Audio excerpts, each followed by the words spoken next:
2001, 2002. 3.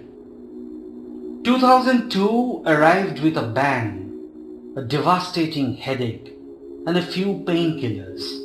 I met somebody that year after a very long time, but I must tell you the background first.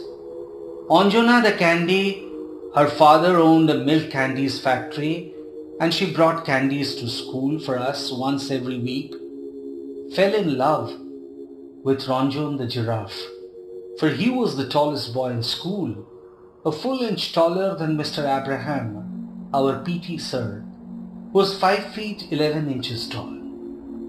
On the autumn equinox of the year, we were in class 9. Anjuna had told me in great detail about those moments when she had fallen in love with Ranjan.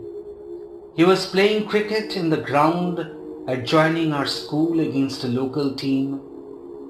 He was batting when Anjuna was crossing the road on her sports cycle, barely out of the school gate. Ranjan was taking stance to face a fresh over from a lanky chap. Their eyes met for a brief spell.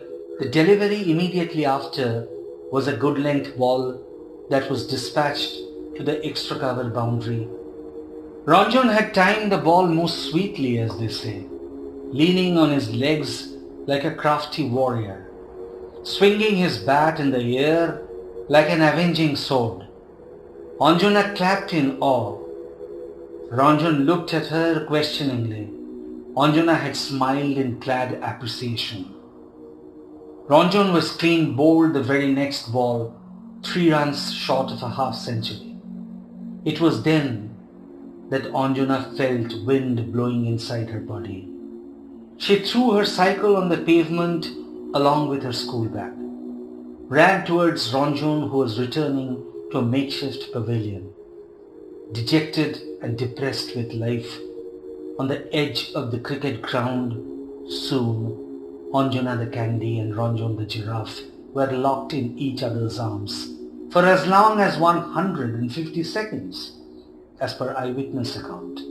There was a hush in town that spread like wildfire about the public display of affection by a pair of high school wayward rich kids.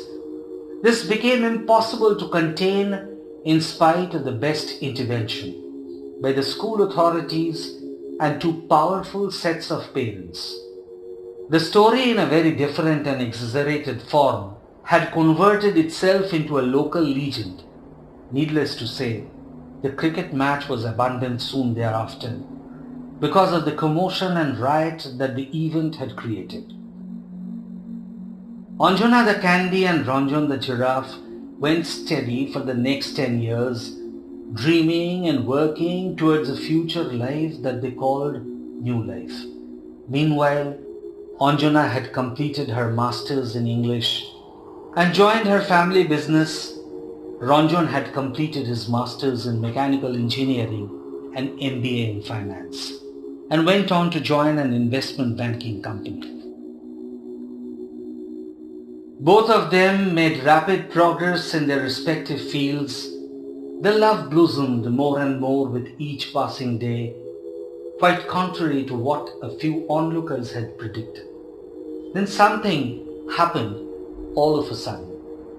The year after the Babri Masjid was demolished, Ranjan was in Cochin for 8 long months on work.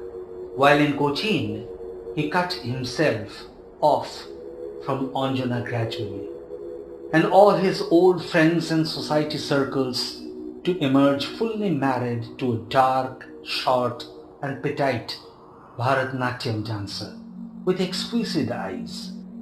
Anjuna had visited Cochin twice in this time span in search of Ranjan, for his letters and calls had almost stopped, only to return without being able to meet him even once.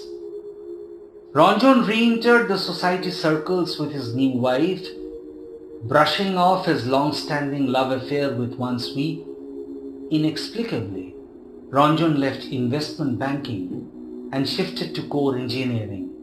He invented some kind of a gadget that was to become crucial to the carburetor of modern cars.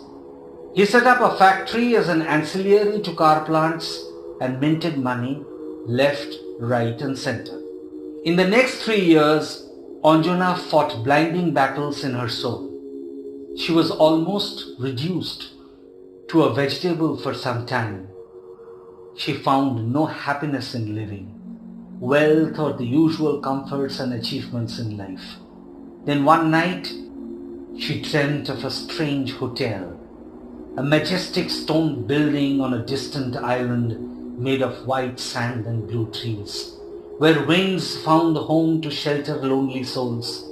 She saw faces in this dream, faces shattered by oceans of infinite silence, strangely smiling at each other, immersed in the sea of those winds that blew in the spaces of this strange hotel. And thus was born the idea of desire chain of hotels. This cured Anjuna the Candy, the grueling toil of making the hotels a success. I was far away from all this as they were happening, caught up with the battles of my own life. I came to know about them much later.